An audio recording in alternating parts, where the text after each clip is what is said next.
Hello everyone and welcome to another video here on the Cycling Day Gaming channel. And yes, excuse the hair, it's a bit all over the place. Nevertheless, we are going to dive into one of our favorite one-day races, Strade Bianche, not a sixth monument as we won't go there.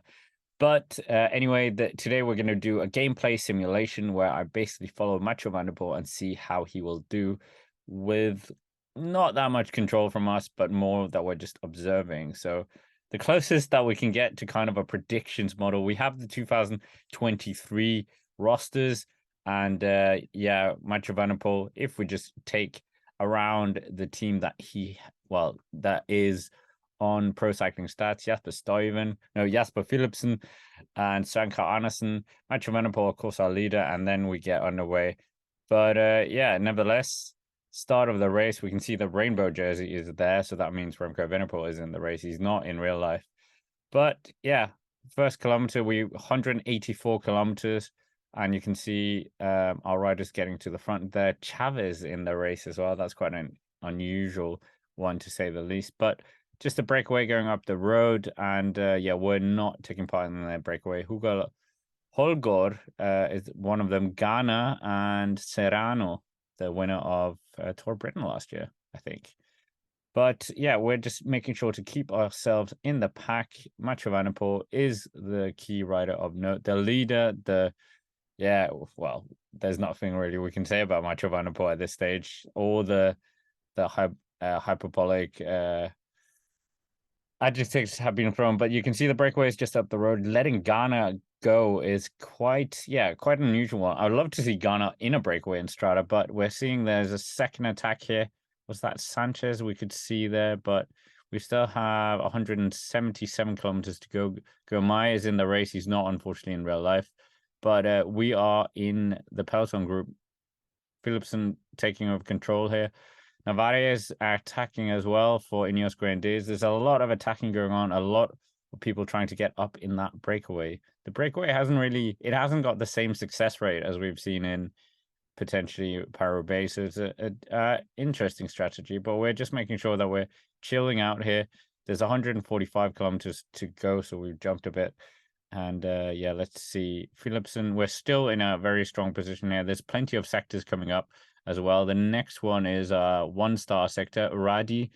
I don't think that will be too much of a bother for us. But our team are sitting in a comfortable position here.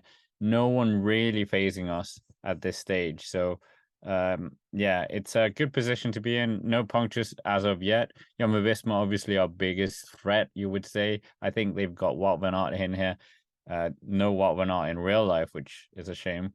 But Wout van Aert, biggest competitor, Julian Philippe, Remco Evenepoel, if that is actually him, and Biniam Girmay naturally as well. Bini on the white roads, but we've got 2 kilometers until the next sector in terms of gravel sector. Such a unique race here, but yeah, we can see we've lost one rider who's actually just withdrawn as well. So that's a big shame for us. Narvaez there, he's got a companion, if you will, a breakaway companion. You can see Seneschal is motoring on for Quickstep, and Soudal Quickstep are definitely going to try and do something here, seeing that they are taking control of the peloton so early on. We've still got 136 kilometers left here, and we're just descending really onto another sector, 5.7 kilometers, La Pina and Piana. And one star, so nothing too troubling for any of the riders, you would think. But Strade, a puncture can happen at any time. There's a bit of a split happening here, as we can see. Philipsen in that first part, Mathieu still in there. Can we do anything in this race? That is the big question. And yeah, that breakaway, how many minutes has it got now? I think, I'm not sure we even have a breakaway anymore, according to the stats. Oh, we do. We have 3 minutes and 36 minutes. So we're still over 100 kilometers to go here. So it's all just settling, staying tight, keeping out of trouble. But Philipsen is getting involved in the relaying at the front, making sure that that breakaway doesn't go too far. But anyways, fast forwarding and putting it on 2 times 2, we are 70 kilometers into the race, and you can see We still have Jumbo-Visma up here. We have Bahrain Victorious up here. We have Quickstep, Soudal Quickstep, but Philipsen is doing an incredible job here for Mathieu van der Poel. And yeah, it's just a flamboyant effort here to try and keep him up here. And yeah, the breakaways still have over 3 minutes in advantage. There's plenty of sectors still to come, but we're kind of running out of time if we're going to bring them back. I just said before, yeah, we're getting one of the hardest sectors here, the uphill section. And that should be quite interesting to see if that splits the field potentially. But Jumbo-Visma, they really are dragging the field here. They're not really putting too much pressure on. You can see the groups. Oh, okay, now they split. But they hadn't really split the group completely. But we still have 60 kilometers to go here. Jumbo-Visma putting on the pressure. You can't really fault them for that. I think they have Thies Benoot as well, the 2018 champion, as well as Wout van Aert, despite that not being correct in real life. But you can see they've split it up now. We only have 47 people in this group. A 2% sector, the Monte Santa Maria. That is a very iconic sector. And are we going to see more splits here? 50. No, the group's coming back together. It's very back and forth, but as Soudal Quickstep and Bahrain Victorious, they're keen to get involved here as well. Mathieu van der Poel is just keeping up near the front here, not really being surrounded by any of his teammates, which is not good for us. Oh, there we go. Jasper Philipsen, who's been working incredibly hard here. But we're getting towards, just under 50 kilometers. We get an attack there from DSM. Philipsen, can he do anything? And we just take it down here. That was Romain Bardet, a former, I think he finished on the podium one year, who attacks up the road. We're back to 1% or real time, no more speeding up here. There was just a bit of a boring sector. But there you can see the world champion Remco Evenepoel is in the race for Soudal Quickstep. So, yeah, I think Bardet just had a bit of a problem here. But Bardet is still maintaining a bit of a gap, and it looks like, is that Remy Cavagna who's going up on attack? Yeah, no, Seneschal, sorry. Seneschal is attacking off the front, and that is a dangerous rider to let up the road. And Jumbo-Visma know this. They're increasing the pace. Mathieu van der Poel still in there. Jasper Philipsen. We've lost, plenty of our riders like Søren Kragh Andersen and the other guys. They're kind of in the back end of this big group that keeps yo-yoing back and forth. We've got 65, 109. It keeps going back and forth between those numbers. But Jumbo-Visma, they look like they really have control over this in terms of Romain Bardet and Seneschal. They've got plenty of riders up in numbers here. And Seneschal's days look numbered. But Remco Evenepoel, that is an interesting, not very good at gravel, as we saw last year in the Tour of Valenciana. But yeah, Jumbo-Visma, I think they are the favorites. I'm not going to lie. We've still got 43 kilometers to go here. And all still to play for. There's still that breakaway up the road. Don't forget, we've got 1 minute and 42. No, we've got about 2 minutes up to Romain Bardet, it seems. So we're starting to run out of kilometers here, almost less than 40 kilometers to go. So they need to do something if they're going to bring this back. We're running out of road. Okay, I know if we're saying the 10 kilometers for every minute, we still have, the peloton, we still have a good advantage in that sense. But there's still that group up the road. How many minutes have they got? That's a big question mark as well. But yeah, Jumbo-Visma, they are still... Yeah, with Soudal Quickstep shouldn't really get involved there. But yeah, there you have it.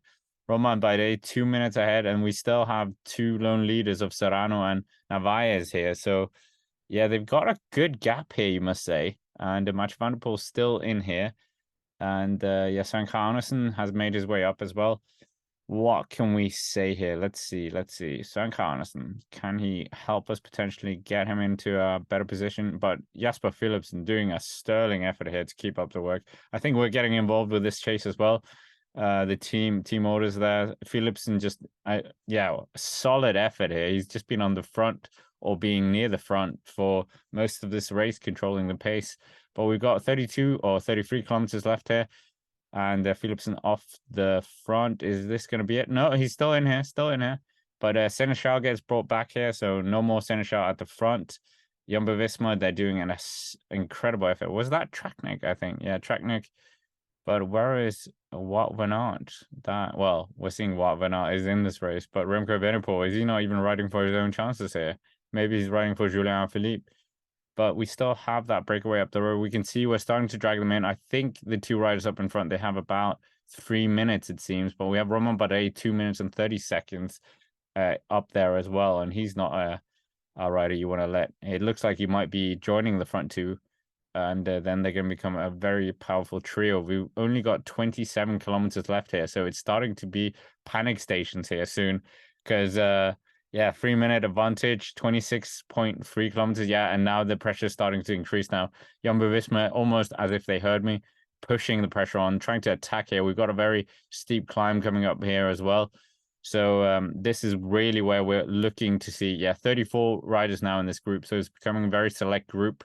Still not too select, but we can see at the front here, we've still got Narvaez, the Ecuadorian, and Romain Bardet. Looks like he's almost joined them. But Remco Evenepoel looks spent here. He's been working for his teammate. Alaphilippe comes to the forefront here. Now it's getting interesting. 23 kilometers to go. Oh, moves are happening. Moves are happening here. Julien Philippe. Was that Wout van Aert? No, I think it was Laporte. Laporte, that absolutely stupendous pawn that they've got to kind of just, yeah, tenderize everyone else's legs. But yeah, I think the big boys are here now. They're starting. Oh, we still have a domestique as well. But yeah, Bahrain Victoria is coming to the front. EF Education Easy Post. They have 3 riders here. So we should have made them do some of the work here. But we're coming to a very hard sector here. Well, actually, only 1-star sector. But yeah, we're getting to the sector now. And is that Julian? No, it's Stefan Kung. Stefan Kung attacks. Oh, this might be the selection. This might be the selection. Mathieu van der Poel frantically is trying to scramble to get back on the wheel of these two. This could be a very dangerous move. What's Mathieu van der Poel doing? Come on, go, go, go, go, go. Oh, this was a mistake. Did he not have the legs? Yeah, he had the legs.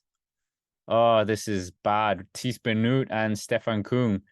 This is not 2 riders you want to let go this deep into a race. Kasper Eska trying to respond as well here. I think Tadej Pogačar, who isn't in the race in real life, is here as well. We've got 15 kilometers to go here. Attacks flying here, there, and everywhere. Ineos Grenadiers, they know they have Narvaez up the road. This is a very interesting situation here. Tadej Pogačar there. Is this going to be it? But Thies Benoot, that is a really good move though by Jumbo, using their numbers, and we might actually see that in the real one. If they had Wout van Aert as well, that would have been incredible. But yeah, Alaphilippe I think it's Kasper Eskain. It might be Eskain, the rider in front of us, the Soudal Quickstep. But it's definitely Tadej Pogačar on the wheel of Mathieu van der Poel there. But guys, you're running out of time. It's 11.2 kilometers now. Mathieu van der Poel, this is not good. Out of position here. The riders in front of us are gaining advantages. But yeah, I don't know if it's good to just let it happen but it looks like Romain Bardet is still leading, but Thies Benoot has caught these riders with Stefan Kung. Alaphilippe is the rider doing the dragging or the work here. Well, we're in a selection here. We're in a selection with Alaphilippe, Tadej Pogačar, Paulus trying to scramble for something as well. This is a very powerful group. I think Matej Mohoric. Narvaez is spent, so no glory for the Ecuadorian. We still have to catch him in order to get past him. But yeah, 6.5 kilometers to go now. This is very, very interesting. Very interesting dynamic. Julien Philippe, Mathieu van der Poel, we're running out of road here. It's not going to happen. I don't think it's going to happen. 5 kilometers to go here. Romain Bardet is in sight. Matej Mohoric is just frantically trying to push the pressure on with his pedals. But Thies Benoot here and Stefan Kung, they're still out in front. Matej Mohoric, one of the best descenders in the peloton. Can he do anything? Thies Benoot, Stefan Kung, they've got 3 kilometers. Oh, this is very, very close. And this is, yeah, we're getting into Siena territory now. Coming into the final sector here, and Stefan Kung attacks Thies Benoot. Oh, this is going to come all down to the wire. Mathieu van der Poel, has he got enough in the tank? No, he's spent. Alaphilippe, look at him just throw himself up the road. Alaphilippe, can he do it? We're missing out on the finish here. But Romain Bardet is going to finish ahead of us. We're going to see the finishing line. And, Thies Benoot. I was wrong. There was no Wout van Aert in the race. Thies Benoot takes the victory. Julien Philippe second. Stefan Kung third. Matej Mohoric, Romain Bardet, Mathieu van der Poel sixth. Oh, sad times. Tadej Pogačar, who's not in the race in real life, seventh, and the former champion Mikhail Kwiatkowski in eighth. And then we have Egan Bernal in 10th and Nelson Paulus. But nevertheless, yeah, 6th place. Not what we wanted. That was not what we were fighting for. And yeah, what a shame. But yeah, that's basically it for this video. Thank you very much for watching. Make sure to check out some of our other race recap. Well, not race recap, race simulations or career simulations. I did a career simulation with Mathieu, which was very interesting. So click up here if you want to see that. And of course, as always, thank you for watching and have a nice day.